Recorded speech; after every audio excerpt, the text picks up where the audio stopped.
हाँ hello, start करें class. Yes sir. Yes yes sir. Sir.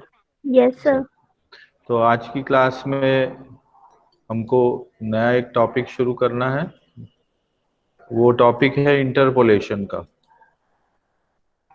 तो आप लोग बीएससी में पढ़े हैं इंटरपोलेशन?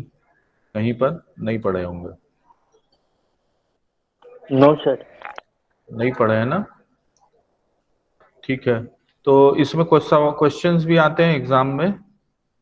तो इक्वली स्पेस्ड और अनइक्वली स्पेस्ड दोनों शायद दिया होगा सिलेबस में। तो आज की क्लास में जो फर्स्ट क्लास है उसमें हम इंटरपोलेशन के बेसिक आइडिया और न्यूटन्स का फॉरवर्ड इंटरपोलेशन फॉर्मूला, तो कुछ चीजें हैं जो हमको पहले समझना है। तो अपन शुरुआत करते हैं कि इंटरपोलेशन है क्या चीज। और आपने शायद ये भी सुना होगा कि एक और शब्द आगे आता है जिसको कहते हैं एक्स्ट्रापोलेशन। ये हमारे कोर्स में नहीं है। इंटरपोलेशन एंड एक्स्ट्रापोलेशन, तो हमारे यहाँ इंटरपोलेशन पढ़ना है, एक्स्ट्रापोलेशन नहीं पढ़ना है। ठीक है। एक्स्ट्रापोलेशन होता है जब हम अपनी सीमाओं से आगे जाके किसी चीज के बारे में बात करते हैं। तो कभी कभी हम बोलचाल की भाषा में भी ये कहते हैं कि आप अपनी बात को एक्स्ट्रापोलेट मत करिए। तो हम लोग को कोर्स में एक्स्ट्रापोलेशन नहीं पढ़ना है, अपने कोर्स में सिर्फ और सिर्फ इंटरपोलेशन पढ़ना है। तो जैसा हमने फाइनाइट डिफरेंसेस में पढ़ा था उसी प्रकार से हमको यहाँ पर भी शुरुआत करना है कि इंटरपोलेशन से आप क्या समझते हैं। तो इंटरपोलेशन इज नथ a process, A mathematical process है इंटरपोलेशन, और न्यूमेरिकल प्रोसेस है इंटरपोलेशन। तो मान लीजिए कि आपके पास एक फंक्शन है y equal to f of x, और ये फंक्शन एक्सप्लिसिटली नोन नहीं है। इस एक्सप्लिसिटली नोन नहीं है मतलब इस फंक्शन का फॉर्म नहीं मालूम हमको, ये क्वाड्रेटिक है कि लीनियर है, कि इसमें एक्सपोनेंशियल फंक्शन है कि ट्रिग्नोमेट्रिक फंक्शन है इत्यादि। और तो जब हमको exact form of the function नहीं मालूम है, लेकिन मालूम ये है कि हमारे पास है क्या मालूम हमको, ए सेट ऑफ डिस्टिंक्ट वैल्यूज हमको मालूम है। ऑफ किसकी डिस्टिंक्ट वैल्यूज? x के किसी मान पर y का मान दिया हुआ है। For a given value, for a value of x there is a value of y। तो जैसे कि आपने फाइनाइट डिफरेंसेस में भी लगातार टेबल देखा था आपने, जिसमें x0 से लेके xn तक की वैल्यूज दी हुई थी, और इन वैल्यूज को हम ये कहते थे कि ये वैल्यूज क्या है। x की वैल्यूज को हम आर्ग्यूमेंट कहते थे और y की वैल्यूज को हम एंट्री कहते थे। आवाज आ रही है ना आपको? Yes sir. यस यस ठीक है। सर। तो अब उसी तरीके से यहाँ पर भी एक सेट ऑफ वैल्यूज दी हुई है, एक्स जे और वाई जे, और कुल मिला के कितनी वैल्यूज दी हुई है। अगर नंबरिंग हम कर रहे हैं डाटा पॉइंट्स का 0 से लेके n तक, तो n+1 डिस्टिंक्ट वैल्यूज दी हुई है। तो हमारे पास सिर्फ ये दिया हुआ है f of x j is equal to y j, लेकिन f of x j clearly हमारे सामने एक्सप्लिसिटली नोन नहीं है। तो समस्या यह है कि एक सेट ऑफ डाटा पॉइंट्स है, एक्स और वाई के बीच का जो संबंध है वो नहीं मालूम है। और प्रॉब्लम यह रहेगा इंटरपोलेशन का कि इंटरपोलेशन में प्रॉब्लम ये रहता है कि हमको कंप्यूट करना रहता है x value of F x. हमारे पास प्रॉब्लम में क्या दिया रहेगा, एफ एक्स की वैल्यू निकालने के लिए दिया रहेगा।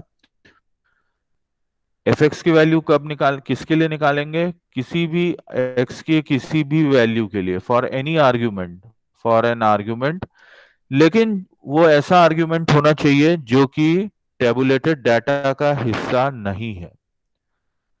अर्थात अगर मान लीजिए अर्थात इसका मतलब ये हुआ कि अगर मान लीजिए कि 1 2 3 4 5 6 7 8 एक्स की डिफरेंट वैल्यूज है और डाटा में दिया हुआ है एफ एक्स, लेकिन आपसे ये पूछ रहा है कि 1.5 पे आप एक्स की एफ एक्स की वैल्यू निकालो, तो 1.5 आपके डाटा पॉइंट में है क्या?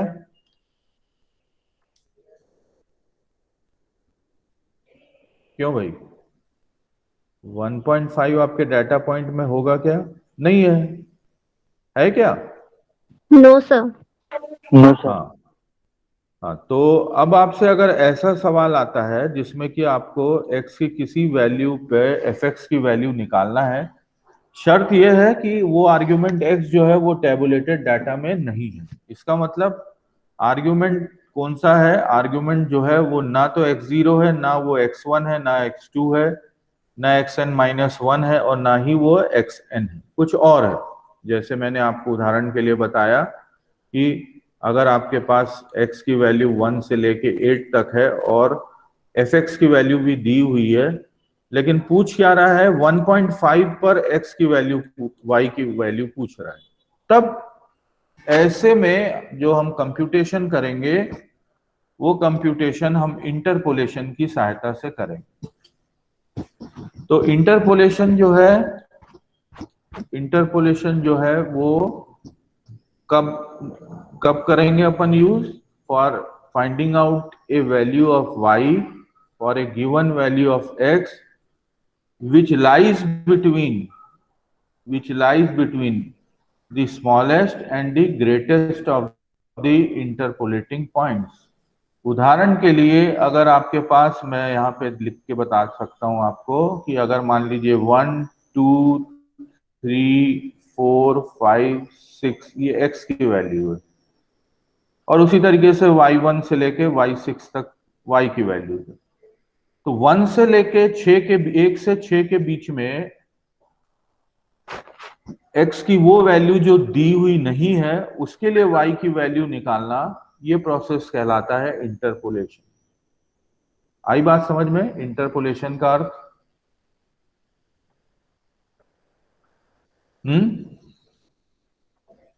ये बात आई समझ में? Yes sir. हाँ, तो अब चूंकि एक्सप्लिसिट फॉर्म नहीं मालूम हमको फंक्शन का, y equal to f x का जो एग्जैक्ट फॉर्म है वो नहीं मालूम, तो जो भी हमारा प्रोसेस रहेगा उसमें जो हमारा तरीका रहेगा वो तरीका, वो प्रॉब्लम सॉल्विंग का मेथड जो रहेगा वो अप्रोक्सीमेट मेथड रहेगा, और इसीलिए आप लोग न्यूमेरिकल मेथड्स में इसको पढ़ रहे हैं। तो मूलतः हमको प्राइमरीली हमको क्या करना है? एफ को रिप्लेस करना है। एफ को हम रिप्लेस कर पाएंगे an approximating function f phi of x के द्वारा, जहां पर शर्त ये रहेगी कि फाई ऑफ एक्स जे बराबर एफ ऑफ एक्स जे, जहां जहां जे की वैल्यूज है वहां वहां पर लगभग ये फंक्शन फाई ऑफ एक्स जे किसको बराबर वैल्यू देना चाहिए? एफ ऑफ एक्स जे के बराबर। अगर हम ये कर पाएंगे तो हम अप्रोक्सीमेट, हमने पॉलिनोमियल निकाल लिया। तो मुद्दा यह है कि हमको चूंकि एक्सप्लिसिट फॉर्म फंक्शन का नहीं मालूम है तो हमको अप्रोक्सीमेट से काम चलाना पड़ेगा। ओके, ये बात शायद समझ आई आपको? Yes sir. यस हाँ। सर। Yes sir. तो अप्रोक्सीमेट कौन सा है? एफ ऑफ एक्स है कि फाई ऑफ एक्स है? अप्रोक्सीमेट फॉर्म फंक्शन का एफ ऑफ एक्स है कि फाई ऑफ एक्स है? बोलिए। Sir f of x. F of x है। F of x approximate form है?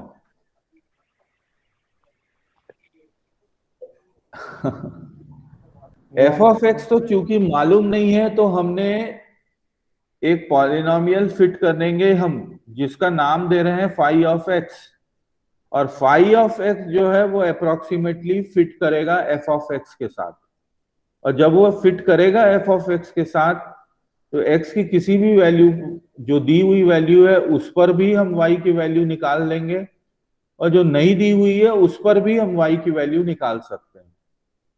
तो अप्रोक्सीमेट फंक्शन कौन सा होगा आपका? एफ ऑफ एक्स तो ज्ञात नहीं है, ये बात तय है, लेकिन रियल फंक्शन जो है y इक्वल y और x को सेटिस्फाई करने वाला वो एफ ऑफ एक्स है। लेकिन approximate function f of x नहीं होगा, क्या होगा? फाई ऑफ एक्स होगा।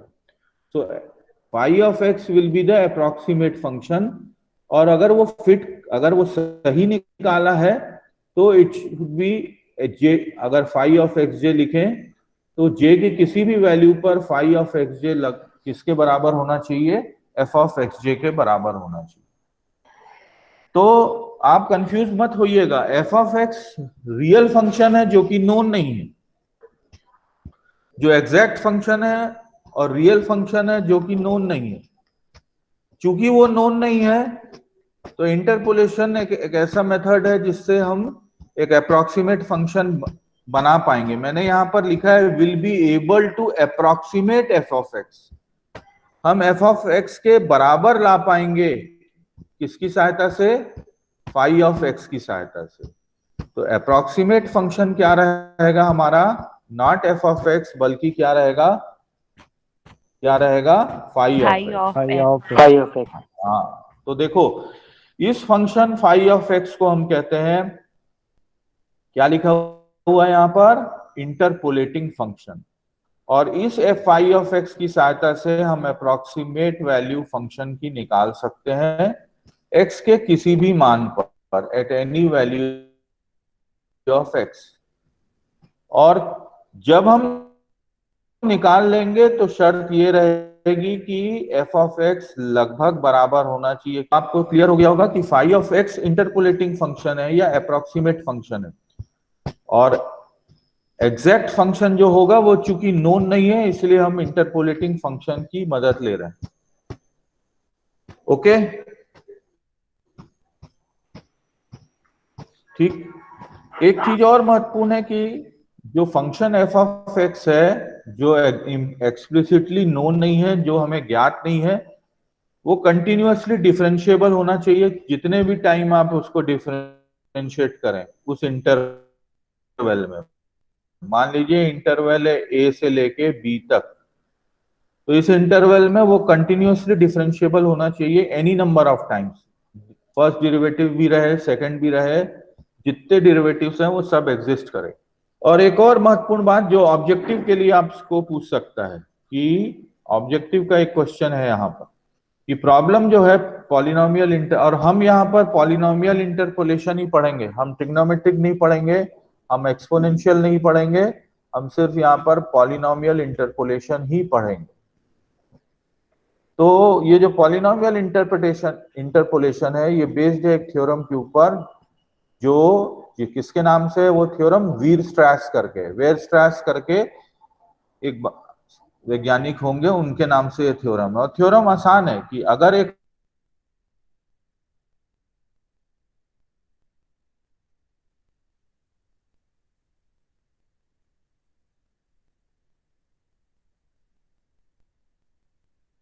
कितना एक्यूरेट हम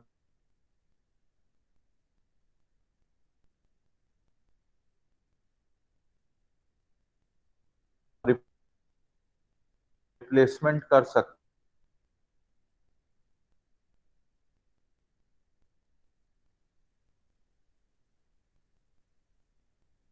हैं, किसके द्वारा रिप्लेस है? Polynomial px.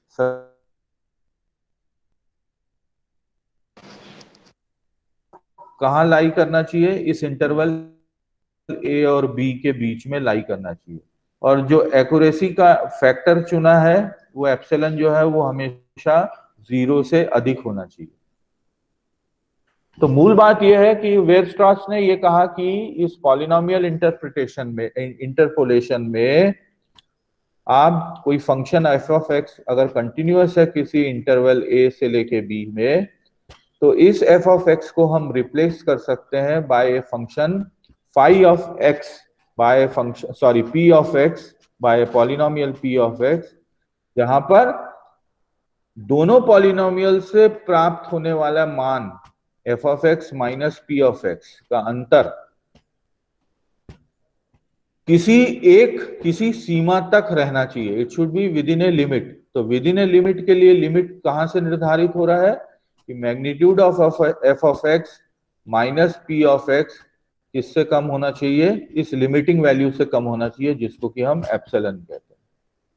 ठीक है, तो आपने इंटरपोलेशन समझा, इंटरपोलेटिंग पॉलिनोमियल का कंसेप्ट समझा, और इंटरपोलेशन के जो प्रोसेस है वो एक बेसिक थ्योरम के ऊपर बेस्ड है, उसको भी आपने समझा। बढ़ूं आगे अब?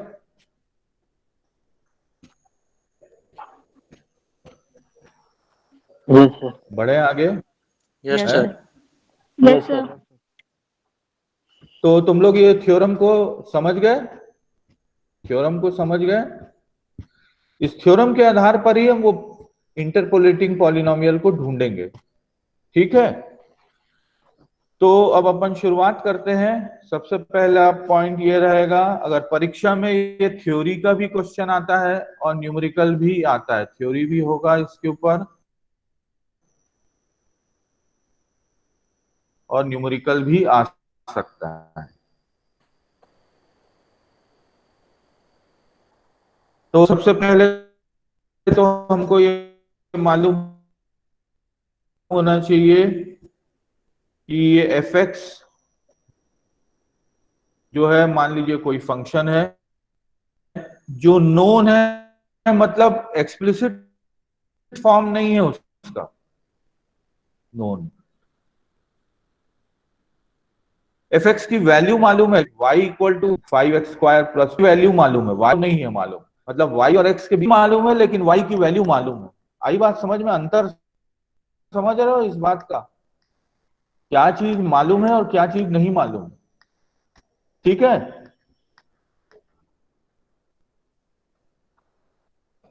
ठीक है। सर एक बार फिर से बोलिए ना ये वाले, मतलब फिर से आवाज बोल रहा हूं, लैग। मैं बोल रहा हूं कि अगर एफ एक्स, सर आवाज कट रहा है। अगर आवाज कट रहा है, ठीक है, आवाज कट रही इसलिए प्रॉब्लम हो रहा है। यस सर, कट रहा था। Yes sir. Yes sir.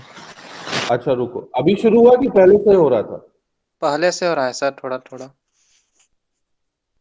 पहले से हो रहा है, रुको मैं नेटवर्क बदल के देखता हूँ। एक होल्ड करिएगा, एक बार नेटवर्क बदल के देखता हूं।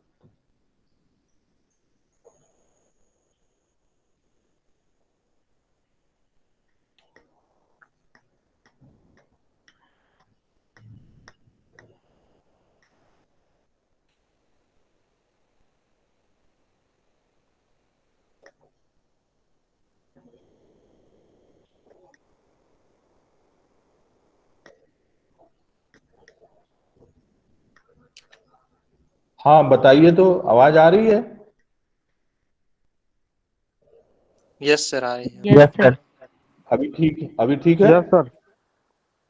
चलो, तो मैं ये बता रहा था कि क्या चीज ज्ञात है, ये मैं पूछ रहा था आपसे। क्या चीज नोन है? भाई y की वैल्यू मालूम है x की वैल्यू पर, लेकिन y कैसे प्राप्त हुआ x से, ये मालूम है क्या?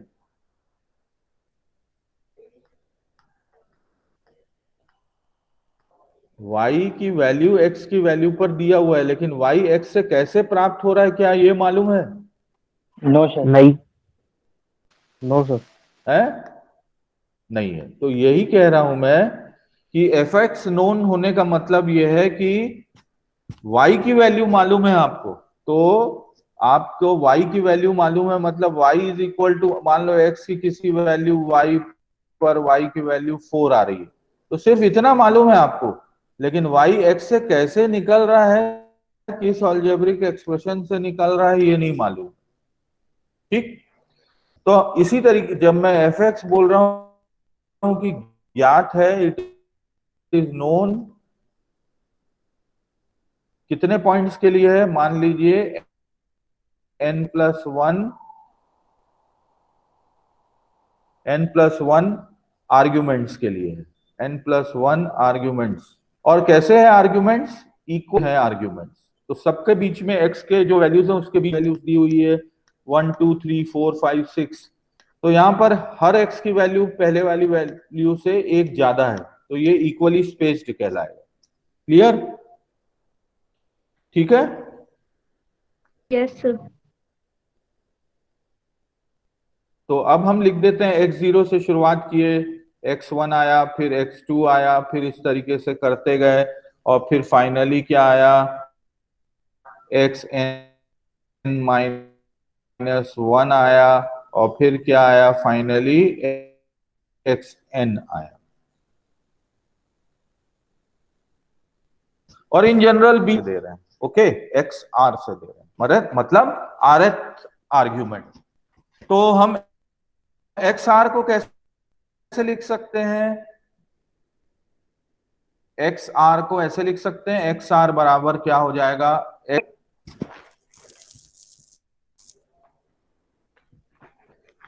xr बराबर x0 प्लस कितने टाइम्स h, कितने बार h को मल्टीप्लाई करें, n टाइम्स। n times. जब मैं xr बोल रहा हूं तो नहीं, R r times. times. r times है। हाँ 8। तो x0 प्लस ये क्या हो जाएगा, r इंटू h हो जाएगा। और जहां r की वैल्यू कहां से कहां तक जा रही है, 0 1 2 और कहां तक जा रही है, n तक जा रही है।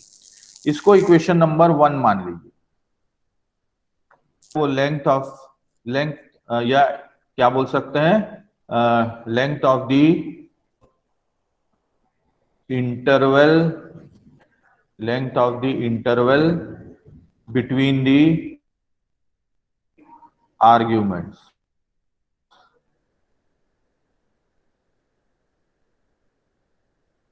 मतलब x के अंतराल के बारे में बात कर रहा है, अंतराल की लंबाई बता रहा है। ठीक है। और फिर करस्पॉन्डिंग वैल्यूज क्या हो जाएंगी, x0 के करस्पॉन्डिंग क्या होगा, f ऑफ x0 हो जाएगा, इसको मान लिया y0।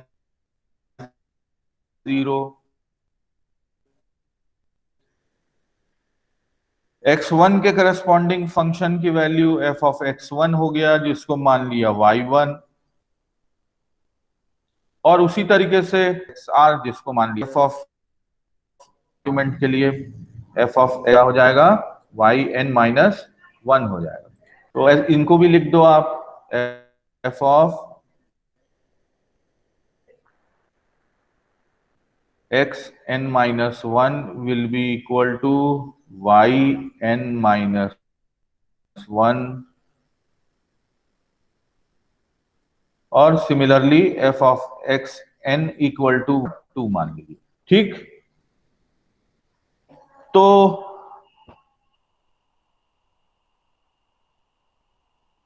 अब मान लीजिए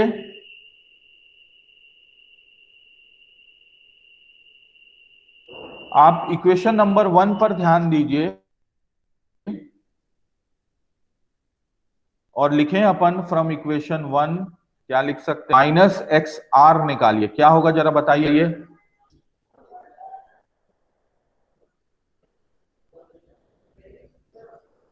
बोलिए। X n minus x r क्या होगा यशवंत?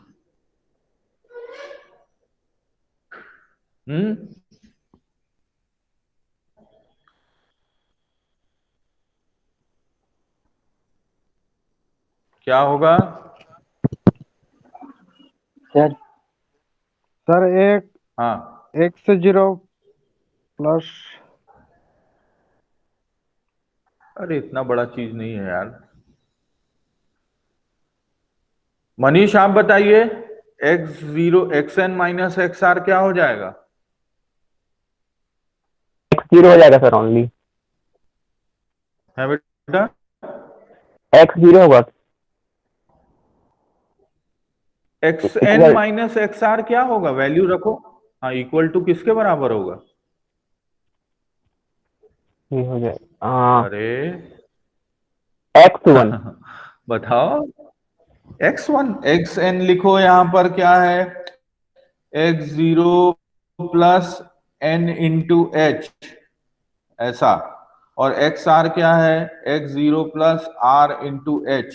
तो क्या क्या कैंसिल हो गया, x0 और x0 कैंसिल हो गया, तो क्या बचा, n minus r into H. ये तो बता सकते थे आप। अच्छा सर, वैल्यू पुट करना था। हाँ हाँ ठीक है, चलो कोई बात नहीं, है ना। हम कई बार क्वेश्चन पूछते हैं तो वो अर्थ देखिए कैसा निकलता है, स्टूडेंट कुछ और सोच रहा है, जस्ट मैं बोला ना, इक्वेशन नंबर 1 से आप x n minus x r लिख सकते हैं, ठीक है। तो अभी तक हमने कोई नई बात नहीं बताई, ये तो सिर्फ डाटा पॉइंट्स के। अब दूसरा पॉइंट, हमारा ऑब्जेक्ट क्या रहेगा, हमारा ऑब्जेक्ट क्या रहेगा, फाइंड आउट, क्या उद्देश्य रहेगा, फाइंड ए पॉलिनोमियल, पॉलिनोमियल निकालना है हमको। फाइंड ए पॉलिनोमियल बोल रहे हैं, बल्कि क्या बोल रहे हैं, पी एक्स बोल रहे हैं, ऑफ डिग्री। इसका जो डिग्री होगा वो क्या हो सकता है, उसकी डिग्री क्या हो सकती है, या तो n से छोटी होगी या n के बराबर होगी। ऑफ डिग्री क्या लिख सकते हैं, लेस देन और लेस देन और इक्वल टू, इक्वली हम अप्रोक्सीमेट पॉलिनोमियल निकालेंगे, उसकी डिग्री क्या हो सकती है, उसकी डिग्री या तो n के बराबर होगी या n से छोटी होगी। ठीक है, ये सुने बात को, कि जो हम डाटा पॉइंट्स हैं उसके हिसाब से, अगर 5 डाटा पॉइंट्स हैं तो जो पॉलिनोमियल आप फिट करेंगे, या 8, अगर मान लीजिए 8 डाटा पॉइंट्स है, तो जो पॉलिनोमियल आप फिट करेंगे वो पॉलिनोमियल से आप जो उसकी जो डिग्री होगी वो या तो 8 या 8 से कम होगी, स्वाभाविक है वो 8 से कम ही होगी। ठीक है, तो इंटरपोलेटिंग पॉलिनोमियल की डिग्री के बारे में भी एक स्टेटमेंट आपको याद रखना है कि इंटरपोलेटिंग पॉलिनोमियल की डिग्री क्या हो सकती है। सुनाई दिया ये बात? Yes, sir. Yes sir. Yes sir.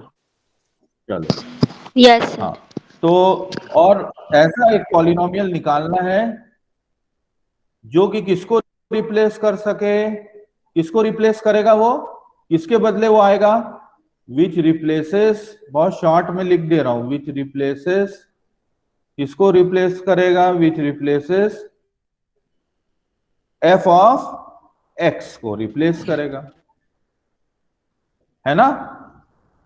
विच, ये जो पॉलिनोमियल आप निकालोगे, ये पॉलिनोमियल जो होगा स्वाभाविक है उसकी डिग्री n या n से कम होगी, और किसको रिप्लेस करेगा, जो एग्जैक्ट पॉलिनोमियल है, जो अज्ञात है, वो उसको रिप्लेस करेंगे।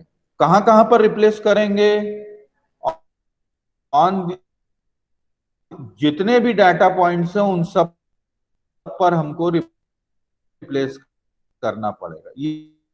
ये बहुत ही महत्वपूर्ण लाइन है, on the set of the data points, on the set of data points है, वहां पर fx के बदले हमको ये पॉलिनोमियल px को रिप्लेस करना पड़ेगा।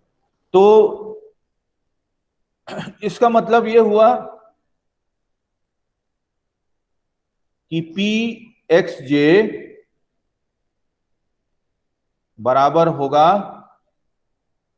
f of